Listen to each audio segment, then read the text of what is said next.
What's up, gente? What's up, Raza? Just a quick update on what happened this weekend. And if you read the thumbnail, you know that Raza Unida, Partido La Raza Unida, as people know it, is back in California. This is not new, actually. We've been here, never went anywhere. A lot of us, especially the older folks, have held it down. And what is the Partido? What is La Raza Unida Party? I'll explain it right now because it's going to be an important tool for our community, for our leaders. We're going to look towards others, maybe some guidance in the political arena, how to vote, maybe who to vote for. Not certain about what this means, what that means. Well, let's start off first with what Raza Unida Party is. It was founded in 1970. It's credited to being founded in Crystal City, Texas, or Corpus City, Texas, I should say. Corpus Christi, Texas.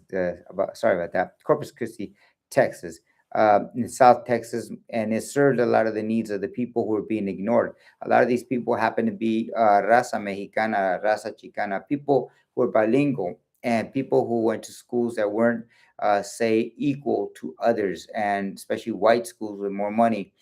As a result of that, Raza rose up and started organizing, and the Democratic Party and the Republican Party had taken them for granted in 1960s and prior to that, right? So they rose up, they united, and they fought against these parties by joining and uniting their interests and voting together as a bloc. That was important because when you vote together in a bloc, you actually can move this political, you can move the political chains, and you can move the political mountains that have been in front of you all this time. And so they did that. They were successful. And the party went on to be successful in other states, especially when they ran other people for everything from governors like Ramsey Muniz. They ran people for senators and Congress and local elections. And it wasn't just now centered in Texas. It also made its way to Denver, Colorado with Corky Gonzalez, another famous Chicano leader during the 1960s, Rodolfo Corky Gonzalez, who became a key, I would say, spokesperson for the more uh, left wing, militant, indigenous Chicano wing of the party. Because ultimately, what happened with Raza Unida, despite all the good that they were doing and what they were doing for Raza and the purpose they served, it is split in ideology. And just like anything, some people felt that we should stick with the Democratic Party, as traditionally they said had been serving us, or that we should stick. Some people felt we should, go Corky's way, which is an ideology of self determination, the Chicano ideology of not having to depend on either party. And younger people, especially, were more attracted to Corky Gonzalez's view and perspective. The party never went away, but it did split in ideology.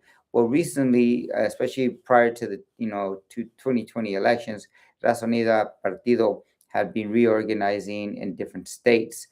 Different people never left. Different people who were also active politically. Maybe they had joined the Green Party, maybe they had joined the Democratic Party, or even Republican Party, or just didn't join any party at all. They started coming together and started asking, what can we do to make sure we bring this back and give our gente something that they can look towards when it comes to education, when it comes to towards the election, right? When the elections come up, people have questions, people are confused. So they started reorganizing with political education online, started reorganizing conferencias, conferences taking place across the country. And eventually the partido got it together at the national level, and really reestablished itself as a Partido Nacional de la Raza Unida, and it's in Spanish, but people have come to know it as the Raza Unida Party. With California, the reason why I say history was made this past weekend, January 31st, in San Jose, California.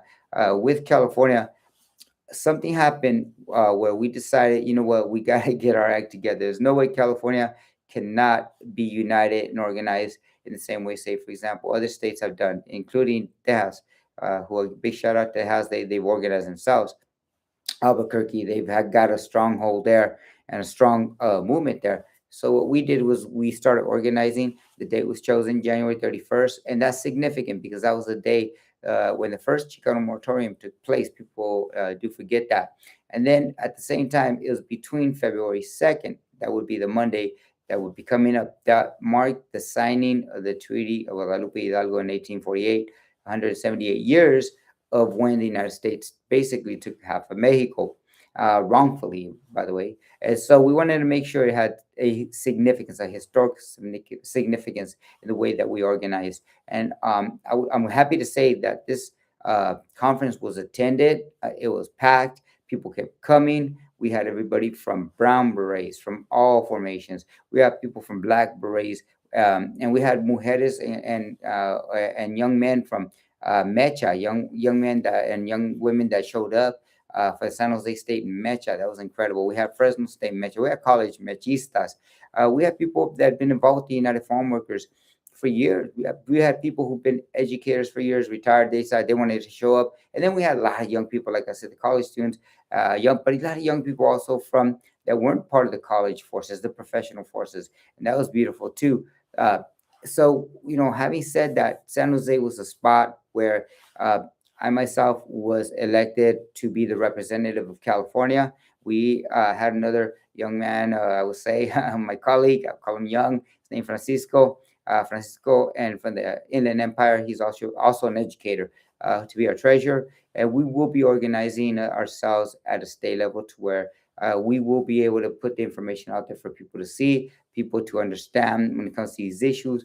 How should I vote? Maybe they don't understand that. I know I didn't for a long time, especially when you're young. A lot of these terms confuse you. Some people there, they speak English, they graduated, but they didn't go on to college to use to get a degree, and sometimes these things are written in terms that maybe you don't understand. So we want to make sure that our raza, our gente, especially those who have that muscle, that political ability, that luxury actually to vote, we do vote, especially in California where we make up a great majority of the people. There's no way in California and really the Southwest and the United States as a whole that we can't be leaving on our mark. In the political elections, mobilizing our gente, organizing our gente, and like I said, educating our gente about what's on the ballot. Because there was a time in California when there was a racist law called Proposition 187. Get that right? That's homicide or murder in the legal code. But that was what the proposition was called, and it said that it would pretty much criminalize all undocumented people and teachers, doctors, nurses, police officers. People were going to be forced to turn people in if they were undocumented. Hospitals were going to have to turn them down if they're undocumented. This was a law that was proposed, and sadly, this is a law that passed. This blew people's minds. This was such a racist law that the federal courts got the case, and sure enough, they said no. This is against human rights. This is against humanity. This is wrong and unconstitutional. So they tossed it out. We were lucky that they did that, but I think a lot of us woke up that to the fact that some of us didn't vote. A lot of us didn't vote. How can such a racist law pass in California, a place where the vast majority of the gente, are indigenous brown and are working in jobs, and speak Spanish, right? But it did. It passed. Other laws also had passed during that time, like three strikes, crazy laws that punish people of color. So one of the things that we definitely wanted to make sure is that after Proposition 187, a lot of people wanted to make sure that we did get involved politically, and that included people running with the Democratic Party, with the Green Party, and yes, even with the Republican Party. What distinguishes us, el Partido de la Raza Unida or Raza Unida Party in California, from those parties is that we went through that same experience. We saw what happened, but we also want to serve as a platform for our gente. We want to give them basically a slate of candidates. We want to give them a slate of or a list of ideas, or when it comes to propositions and laws that they're going to be faced to vote for, give them an understanding of what that means, the pros and the cons, and also how we might vote. Because the truth is, a lot of us in Raza Unida, we are left leaning. We aren't going to hide that we are for the people. We are pro raza. We are pro indigenous. We are pro black. We are pro women. We are pro LGBTQ. this party is very progressive in that sense, but we're also pro labor. And a lot of us, yes, we're pro gun. We own our own firearms. So it distinguishes us in many ways.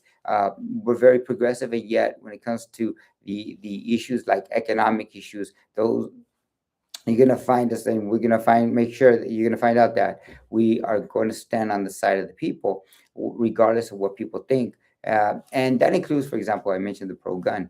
So with that said, a lot of us are coming out of San Jose. We're hyped up, we're pumped up, we're happy to say that Raza Unida Party is back. It never went away. It always has been here. We had incredible speakers that day who had always been involved, including Ernesto Ayala, who is now announced he's running for city council in Los Angeles. So that's huge because he's part of our partido. His family's part of the partido, longtime members. And we want to encourage people, Raza, and young people to run for office. We want to encourage them to get involved politically because I always say you attack a problem from all directions. You don't exclude or you don't neglect a tool that you have in your toolbox. To do so would mean that you neglected your duty. You let somebody down. So flex that political muscle. We have it. Unite and organize around common issues. Read and study these issues. And La Raza Unida Party, in the meantime, will be here to assist you. We're going to get things going as far as our websites, and we're going to get things going as far as reaching out. And if you have any questions, definitely look us up. We will be able to maybe get together and organize community meetings because we also want people to organize locally in their backyards, organize their backyards, work on those backyards because only you know them better than we do. But we'll be there to help you. So again, Raza Unida Partido in California. We are back and we are running, and we're going to make sure that people understand what it means to vote and what it means to flex that political muscle. And with that, I'm out.